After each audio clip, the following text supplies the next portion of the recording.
સ્વામિનારાયણ, કેમ છો બધા? મજામાં છો? વેલકમ ટુ જ્યોતિષ લોક.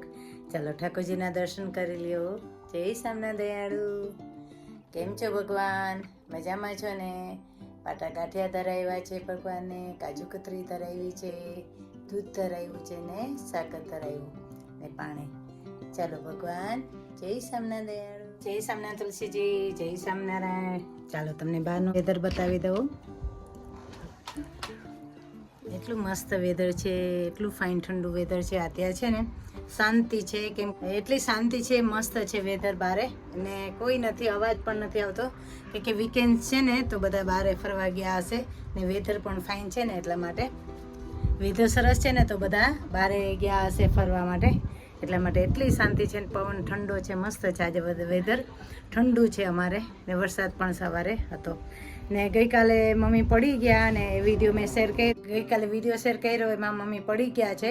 આ તો ચિંતા ના કરતા, મમ્મીને સારું છે, લાગ્યું છે મમ્મીને, અહીંયા લાગ્યું, કપાળમાં લાગ્યું છે, હાથમાં લાગ્યું છે, પગમાં લાગ્યું છે એમ તો, અને હોસ્પિટલે દીપિકા લઈ ગઈ. ને બહેનું એવું એમાં થયું શું કે હું છે ને રોટલી બનાવતી હતી, તો રસોઈ થઈ ગઈ હતી, રોટલી જ બનાવતી હતી, ને દીપિકા માનસી છે ને, દીપિકા માનસીને લઈને બાઇક ચલાવવા લઈ ગઈ હતી, ને સાથે સાથે પપ્પા પણ ગયા હતા, કે માનસી કે ચાલો મમ્મી આવે ને પપ્પા પણ આવે. તો એ બે ત્યાં ગયા ને હું મમ્મી બે ઘરે હતા. તો મમ્મી કે ચાલ હું કે છે ને દીપિકાને ને પપ્પાને બોલાવી આવો. સામે જ પાર્કમાં એ લોકો છે ને બાઇક શું કહેવાય રાઈડ કરતા હતા, માનસીને ત્યાં જ રમાડતા હતા. તો માનસીને ત્યાં રમાડતા હતા ને, તો પછી મમ્મી કે હું બોલાવી આવું. હું કહું હા તમે બોલાવી આવો એમ. તો મમ્મી એક વખત બોલાવવા ગયા ને તો એ લોકો આવ્યા નહીં, કે એ લોકો થોડાક આઘા ગયા હતા. તો એ બીજી વખત ગયા ને તો એ કે હજી કે દેખાતા નથી. તો એ કે લાવ ને પછી, ને મમ્મીને છે ને શાંતિ જ નથી, કે એને એટલો ધલવલ છે. મેં એને કેટલી વખત કીધું મમ્મી શાંતિ રાખો, આવશે એમ, તો પણ ના સાંભળ્યા. તો પછી ત્રીજી વખત ગયા ને બારે ગયા ને એટલે પગ કેમાં ફસાઈ ગયો, એટલે પડ્યા ને એટલે આમ ઊંધા પડ્યા, એટલે અહીંયા લાગ્યું છે, હાથમાં લાગ્યું છે, એમ તો લાગ્યું છે.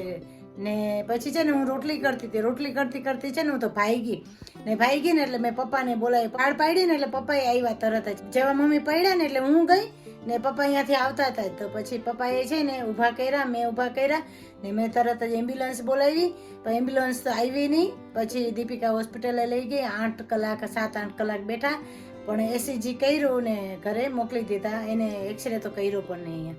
મેં એને કીધું કે મને કહેતા હતા કે અહીંયા છે ને મને કે દુખાવો થાય છે, કે લાગ્યો એટલે દુખાવો તો થવાનો છે ને. હવે થોડી નાની ઉંમર છે કે તરત જ રૂજ આવી જાય. મેં ને થેન્ક યુ તમે બધાએ છે ને પ્રાર્થના કરી તે માટે. મમ્મી કહેતા હતા દુખાવો થાય છે તો દુખાવો રહેવાનો, કે અહીં છે ને આખું ફોજી ગયું છે ને એ લોકો એક્સરે કર્યો નથી, કે સોજો આવે ને એટલે સમજી લેવાનું કે એને છે ને અંદર ભાંગ તૂટ થઈ છે. પણ મને લાગે ફરીથી ખબર નહીં ડૉક્ટર રિફર કરે તો સારું, કે હોસ્પિટલ વાળાએ તો છે ને એક્સરે પાડ્યો નથી, એસીજી કરીને મોકલી દીધા. પણ 8 કલાક બેઠા ત્યાં થયું. અમારે છે ને યુકેમાં NHS સારું છે નહીં, એ તો અમે કહીએ જ છે. મેં મમ્મીને કીધું એને વારો આવવાનો નથી, કે એમ્બ્યુલન્સ ના લઈ જાય ને એટલે એ લોકોનો વારો ના આવે. 7-8 કલાક બેસવું પડે. શાંતિથી બેસો, આરામ કરો ને પછી તમે ઘરે ભેગા મોકલી દઈએ. કંઈ કર્યું નથી, એસીજી કરીને મોકલી દીધા ઘરે. ને પેરાસિટામોલ આવી કે તમે હવે ઘરે જાઓ. તો મેં આજે ફોન કર્યો તો કહેતા હતા સારું છે મમ્મીને, એટલે ચિંતા જેવું નથી. પ્લીઝ મારા વિડીયો એન્ડ સુધી જોજો, પ્લીઝ સબસ્ક્રાઈબ જેને નથી કર્યું એ પણ કરી. અને હવે છે ને ચતુર્માસ ચાલુ થઈ ગયો છે, શ્રાવણ માસ સોમવારથી ચાલુ થાય છે. તો કોણ ઉપવાસ કરવાના છે, કોણ શું કહેવાય એકટાણા કરવાના છે, પ્લીઝ કોમેન્ટ કરજો. અમે કરવાના છે એકટાણા, મંડેથી ચાલુ થાય છે શ્રાવણ માસ.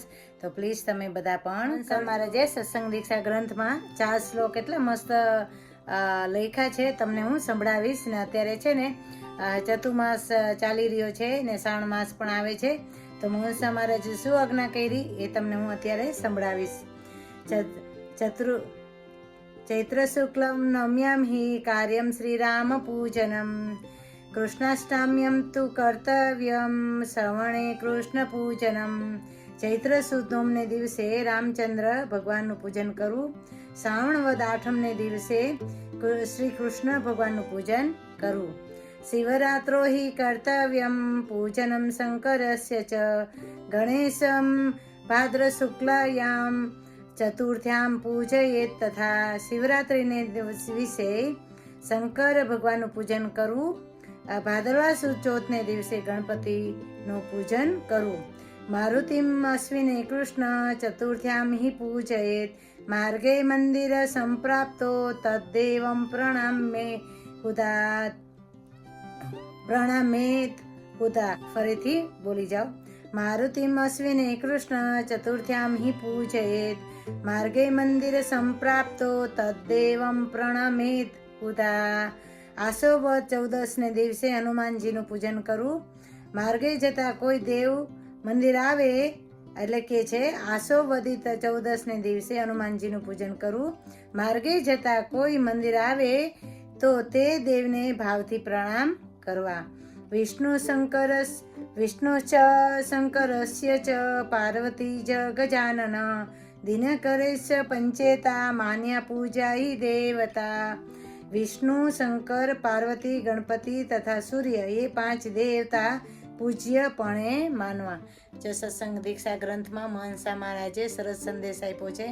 એટલે ચતુર્માસ ચાલે છે, શ્રાવણ માસ ચાલે છે, તો વિશેષ પૂજા કરવાની, વિશેષ નિયમ ધર્મ પાળવાના, એ જ મહંસા મહારાજે છે ને આપણને આજ્ઞા કરી છે. તો પ્લીઝ તમે પણ બાળજો. ચાલો આજે હું વિડીયો અહીંયા જ સમાપ્ત કરું છું. શેર, સબસ્ક્રાઈબ, લાઈક પણ કરજો. વિડીયો કેવો લાગ્યો એ પણ કોમેન્ટ કરજો. ને જો ભગવાને છે ને ગાંઠિયા ધરાવ્યા છે, ભગવાને છે ને પાટા ગાંઠિયા ધરાવ્યા છે. ને મને છે ને કોમેન્ટ કરી હતી. આની પહેલાં છે ને મેં ગાંઠિયાનો વિડીયો મૂક્યો હતો ને એમાં હું બધાને બોલાવું છું કે ચાલો તમે બધા જમવા. તો એક કોમેન્ટ આવી હતી કે પ્લીઝ તમે પહેલાં ભગવાનને જમાડો ને પછી અમને જમાડો, કે પછી અમને બોલાવો એમ. એટલે એમાં એમ કોમેન્ટ આવી હતી કે પહેલાં પ્લીઝ તમે ભગવાનને જમાડો ને પછી અમને બોલાવો. એમ કીધું ને કે તમે પહેલાં ભગવાનને જમાડો પછી અમે એમ. તો વાત સાચી છે, ભગવાન પહેલાં જ હોવા જોઈએ ને ભગવાન જ આપણા જીવનમાં મધ્યમ રહેશે ને આપણા માટે છે ને ભગવાન જ સર્વશ્રેષ્ઠ છે, બીજું કોઈ સર્વશ્રેષ્ઠ નથી. તો હું આજે એ કહેવા માંગીશ. કોમેન્ટનો રિપ્લાય આપું છું ને કહું છું કે ને ગમે તે વસ્તુ બનાવું ને ઠાકોરજી માટે, કે ઘરમાં ગમે એ વસ્તુ બને ને તો મારે પેલા ઠાકોરજીને ધરાઈ ને પછી તમને હું લોકોને બોલાવું ને પછી હું જમું છું. ને ઇવન મારો કિચન પણ ગમે એ વસ્તુ મારા ઘરમાં આવે ને નવીન તો મારા ઠાકોરજીને પહેલાં ધરાવે ને પછી અમે જમીએ છીએ. તો તમને નથી બતાવતી પણ એનો મિનિંગ એ નથી કે હું ભગવાને નથી, ખાલી વિડિયા ખાતર જ તમને બતાવું છું. ના, ભક્તિ છે ને આપણે કોઈને દેખાડવા માટે નથી કરવાની, ભક્તિ આપણા માટે કરવાની છે. એવું નથી કે તમને હું બતાવું છું એટલે જ હું ભગવાનને ધરાવું છું. ના, ભગવાને છે ને કેટલા વર્ષોથી છે ને આ નિયમ ચાલે છે. મારા જીવનમાં એવું નથી કે હું તમને બતાવવા ખાતર છે ને ખાલી ભગવાનને ધરાવું છું. ના, કે મારા ઘરમાં ગમે એ વસ્તુ તમને લોકોને કેટલી બધી વસ્તુ હું અહીંયા ઠાકોરજીને સેવા કરું છું તો હું તમને નથી બતાવતી કે બધી વસ્તુ ના બતાવવાની હોય, કે એ આપણી પોતાની પર્સનલ થઈ ગઈ. ભગવાનને આપણી થઈ ગઈ, આપણા વચ્ચે ભગવાનને આપણા વચ્ચે એ પર્સનલ વસ્તુ થઈ ગઈ છે. પણ એનું મિનિંગ એ ના, તો થોડું હું તમને બધાને શેર કરું છું. પણ હું તો આખા દિવસમાં ઘણી વખત કરતી હોય ઠાકોરજીને સેવા કરતી હોઉં છું, પૂજા કરતી હોઉં છું, આરતી થાળ 3 ટાઈમ આરતી થાળ થતા હોય તો હું તમને 3 ટાઈમ બતાવું ને તો વિડિયા છે ને એ જ આવ્યા રાખે.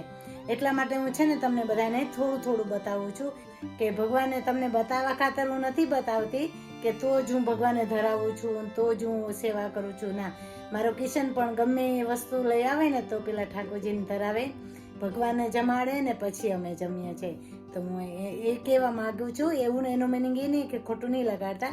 જમાય ને આપણે ભગવાનને ધરાવીને આપણે જે જમીએ છીએ ને એ છે ને સાત્વિક થઈ જાય, ચોખ્ખું થઈ જાય, આપણે સારા વિચારો આવે છે એટલા માટે આપણે ધરાવીએ છીએ. ને એક જોતા જો આપણે ભગવાનને ના ધરાવીએ ને તો આપણે બનાવીએ પણ નહીં. ઓકે, ચાલો આ વિડીયો અહીંયા જ મૂકું છું, અહીંયા જ એન્ડ કરું છું. સબસ્ક્રાઈબ, લાઈક કરી દેજો. Thank you so much. Bye bye.